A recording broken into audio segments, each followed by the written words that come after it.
You ever wonder why Batman doesn't kill his enemies? I promise this is relevant.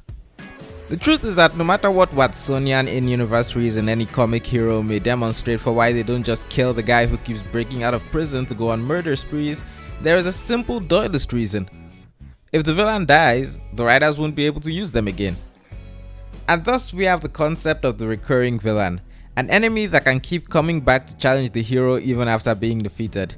This kind of villain is allowed to build relationships with the hero and spare the writers from having to come up with new threats all the time.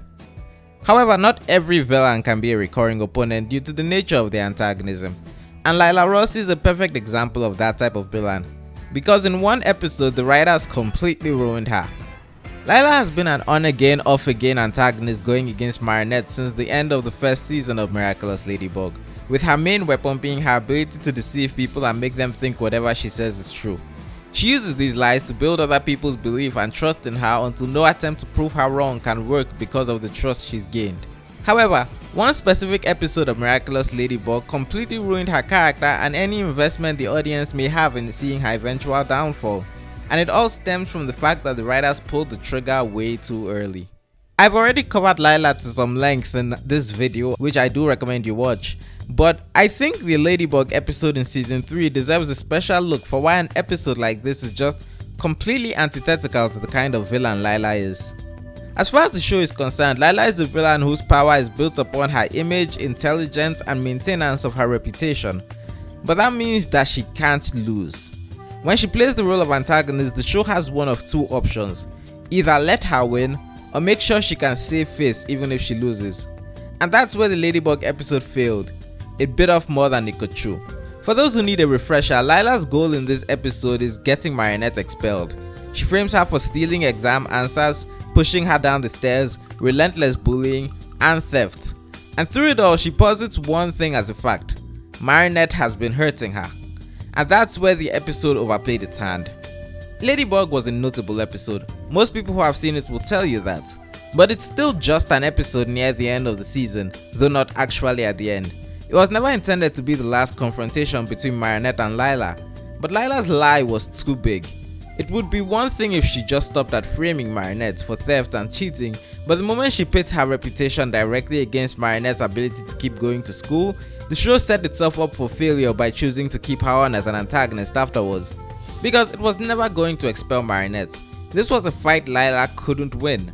The status quo was too important.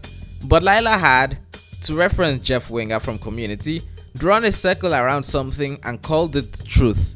That truth being, I know for a fact that Marinette is bullying me and stole from me. The moment that gets proven untrue, her credibility goes down the toilet.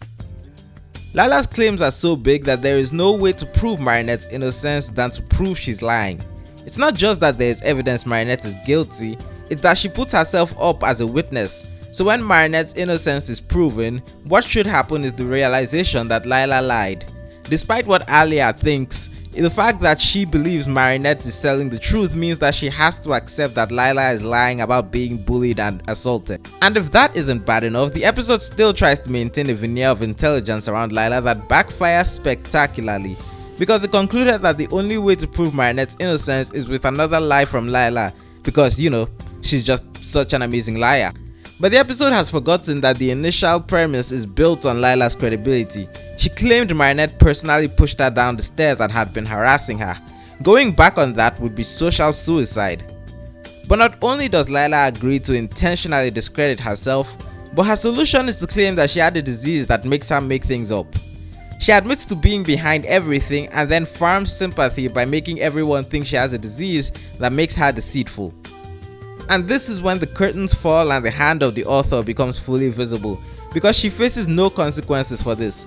In fact, I think it's expected that we forget it happened. Despite the fact that Marinette is only still in school because everyone knows Lila lied, people still refuse to actually really consider the possibility that Lila is a liar, even after she's admitted that she's a pathological liar. And they also forget that Marinette was her victim because no one, not even Alia, can divine why Marinette dislikes her after this episode beyond jealousy that she flirted with Adrien that one time. Everyone has completely forgotten that this episode happened because remembering it just gets in the way of Lila's ability to continue functioning as a character without literally overhauling everything about her. The thing about characters like Lila, characters who build power through the absolute trust they manage to get from others, is that they have two modes, a low-level annoyance or a single-use enemy. Lila was a frustrating opponent when all she did was lie for attention, but on some level we could accept that the characters were just stupid and naive. But the moment she was put in a position where her deception was revealed, should have been her last use as that kind of enemy. But it wasn't. Everyone just kept swallowing whatever she fed them, and the audience has no choice but to realize that Lila is unbeatable until the creators stop protecting her. Because they insist on making her a recurring villain, they will not let anyone realize she's lying to them, even if it's literally the only conclusion you can reach. And that ruins the idea of her being so dangerous because she's a good liar, which she isn't even in the first place. It completely breaks the illusion that she's clever or she gets away with anything due to her intelligence and high deception skill, because the story would literally not allow her to lose regardless. Lila could remain a recurring villain so long as she stayed small. The moment she reached beyond that and was shut down, her ability should have greatly diminished. But it wasn't, and with that she went from an unbelievably good liar to an exercise in frustration, as the audience is forced to ask why everyone is so ignorant when it comes to her. I mean, the next time Lila reaches for the sky and fails, why should I believe everyone won't just forget about that too and she'll go back to being the most popular girl in class apparently? But what do you think? Is there an explanation for how Lila keeps getting away with it? Or do you agree with me? Tell me your comments down in the sections below, and while you're at it, please leave a like and hit the subscribe button, and check out my other Miraculous Ladybug content in the playlist. Thank you and good day.